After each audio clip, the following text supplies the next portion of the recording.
Hey guys, how's it going? UCS Productions or Adam here, back for another LEGO Star Wars video, and today we have my final haul video. This is going to be a big milestone in the channel because I've been doing quite a lot of haul videos. It's also a lot of what my channel is centered around because I'm a very big collector and I've always wanted to show you guys what I do collect, but I'm kind of coming to the end of an era, if you will. I'm also just trying to go for a little bit of a dry spell with not actually buying any LEGO Star Wars or any LEGO stuff for the moment, partly because I'm trying to save up for other things and cut back my spending money, partly because I kind of just feel like I don't really need much more at the minute, and partly because I know it's Christmas time and I don't know what could be in store for me from other people.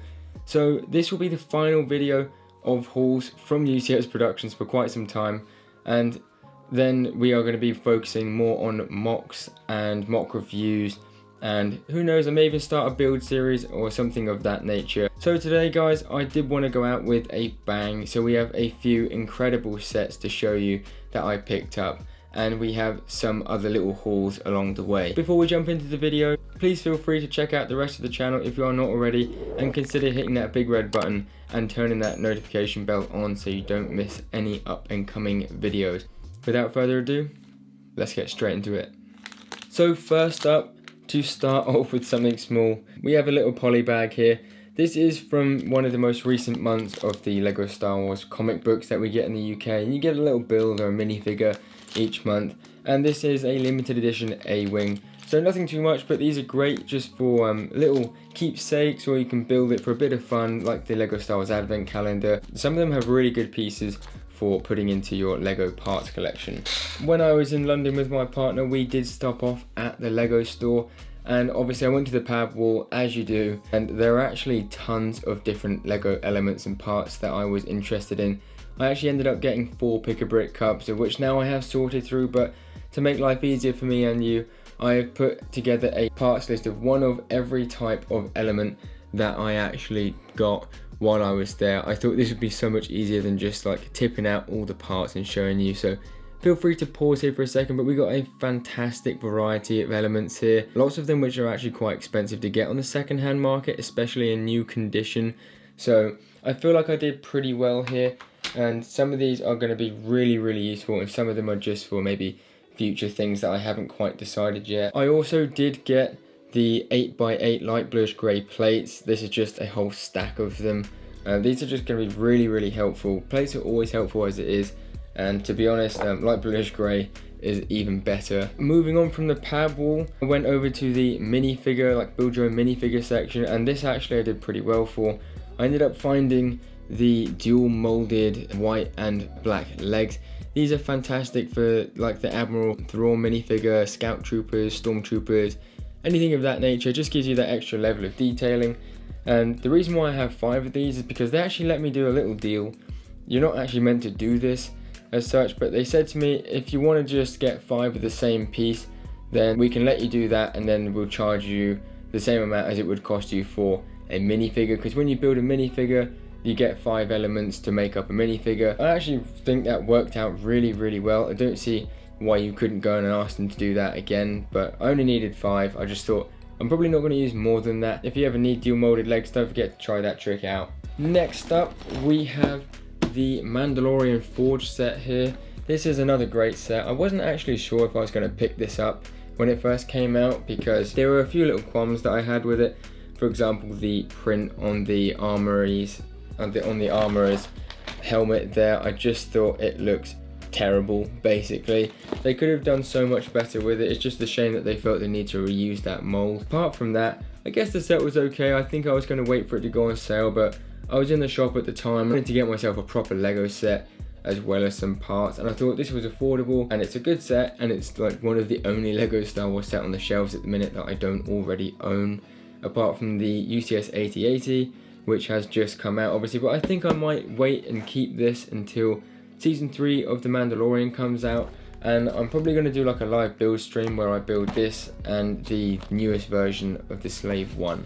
So that's all for the first section of the haul, guys. The reason I'm going to stop here for a minute and pause is because the second part will be the last and final part of the haul. This actually will be the finale of all of my hauls, this is going to be a fantastic section for you guys to watch. If you make it this far, once again I thank you and appreciate you for coming and watching these videos and making it this far and not just clicking off after 30 seconds. We have two sets here which I have wanted for so long, and by that I mean literal years. Both of these sets are sets which like most big collectors will have in their collection, and there's one in particular which I've wanted because I've seen it in so many YouTubers' backgrounds, backdrops and setups, and it's just so imposing, it's so accurate, it's so big, and it's such a fantastically beautiful set. The irony is I'm not even a massive fan of the Imperials, but that might give you a bit of a hint as to what it is. Without further ado guys, we're going to get straight on into the final section. So the first set out of the two, as you can see, is the 2016 LEGO Star Wars Clone Turbo Tank. This is a fantastic set. I know I keep using that word today guys, but there is really no other words for it.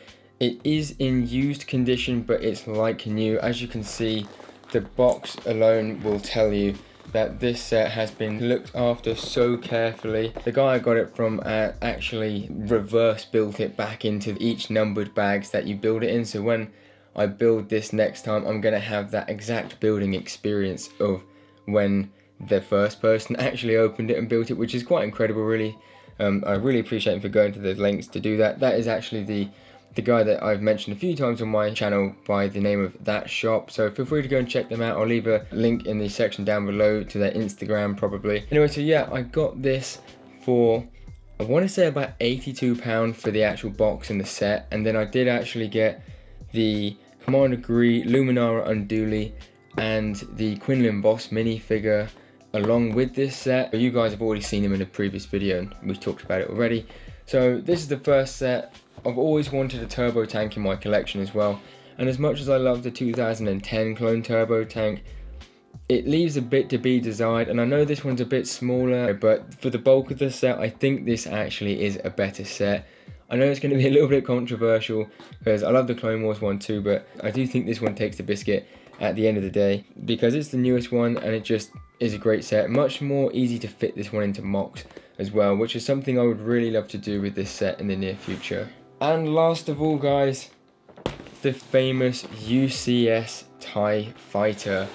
This set is second to none. It's so beautiful to look at. You see it in so many YouTubers' backdrops. It's just an amazing set. I mean, I've heard so many good things about this set. People say the building experience, the finished model, the techniques, the accuracy of it all. It's basically one of those like 10 out of 10 UCS sets. My only issue is going to be actually finding somewhere for it at the minute, because I actually haven't opened any more sets for quite some time now because I just don't know where I'm going to put them. So it's going to be interesting, but I am going to have to build this one because it's been one of my favorites. And like I said before, I'm not even a massive Imperial fan, but this one is one that just strikes me as one of those must-have UCS sets. I mean, like you guys know, it's in the name, UCS Productions. I've got to keep growing that UCS collection. I may be doing a updated UCS collection set video at some point in the near future, because I, since the last one, have this one and the gunship, that's two, and I would like to get the UCS AT-AT as well. So we could be looking at 3 more potentially to the list. Anyway guys, that's all for the actual haul video, so I'm going to head to the outro. Once again, I really hope you guys enjoyed today's video as much as I did. It's been an emotional one, it's been a fantastic one as well. I'm really happy I waited to show and reveal these sets to the very end. I did forget to say, I actually bought the UCS TIE Fighter for £162 as well, which also is in like new condition. And reverse built into bags. Anyway, once again, thank you guys all so much for taking the time out of your day to watch these videos. It means so much to me that you support my videos and that you enjoy watching my content. And I hope to see you guys at the next video or live stream very, very soon. Until then though, Merry Christmas, stay safe, peace.